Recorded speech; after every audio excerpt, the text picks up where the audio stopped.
Picking up from where we left off last time with our 1-point perspective, let's go ahead and get out a pencil, or if you have a gray colored pencil, that's even better. And what I'd like you to do is very carefully, step by step, go ahead and color in the sidewalk. Don't forget your coloring craftsmanship and to make sure that you don't leave any of the white paper showing through. Now your next step is I want you to get out a green colored pencil. By the way, if you don't have colored pencils, which I'll be using for pretty much all of this project, of course, using crayons is the next best thing, and if you don't have crayons, using markers also works. So make sure that whichever art supplies you are using to color it in well, have a good time, take your time. Pretty much you've made a coloring sheet for yourself in order to bring this 1-point perspective to life. Be sure to give your hand a little bit of a rest if you need to, because we're just going to keep on with the coloring. Next, I'm going to use this purple colored pencil to make some atmospheric perspective. That means I'm going to push down with a level 3. That means pretty hard. I want this color to be very vibrant. I want this purple hue to really stick out. So the closer the mountains are, the more color they're going to have. So I'm pushing down with a level 3. Not so hard that it hurts my fingers or anything like that, but just hard enough that I have applied a solid bit of coloring, and you can see the craftsmanship in this end result. Now, coloring with atmospheric perspective also helps the illusion of the 1-point perspective.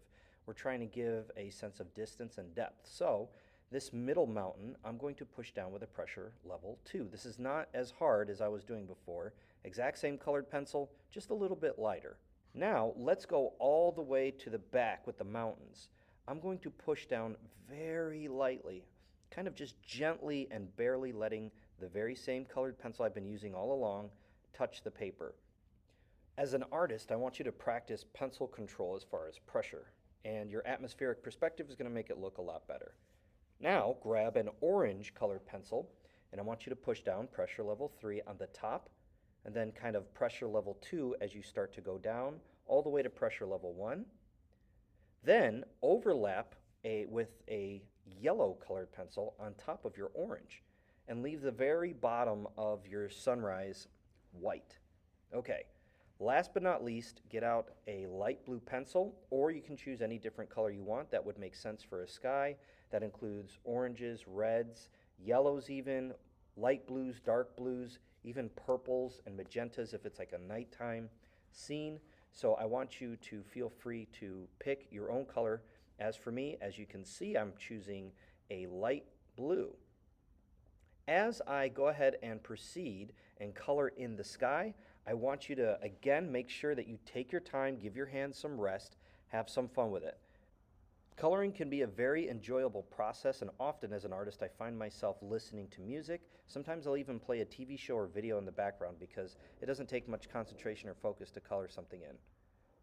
Finally, I have this fine marker. It's a very skinny hollow point. You can use a pen, a skinny marker, even a skinny Sharpie, and trace all of your pencil lines on your road, your midsection, and your sidewalk. And what you end up with is this wonderful looking 1-point perspective. Congratulations, great job. I hope you enjoyed this one. And I want you to make sure to take a picture of your final project, your final result, and upload it to Schoology so I can check it out. Thank you so much for your time, and I'll see you next rotation. Bye for now.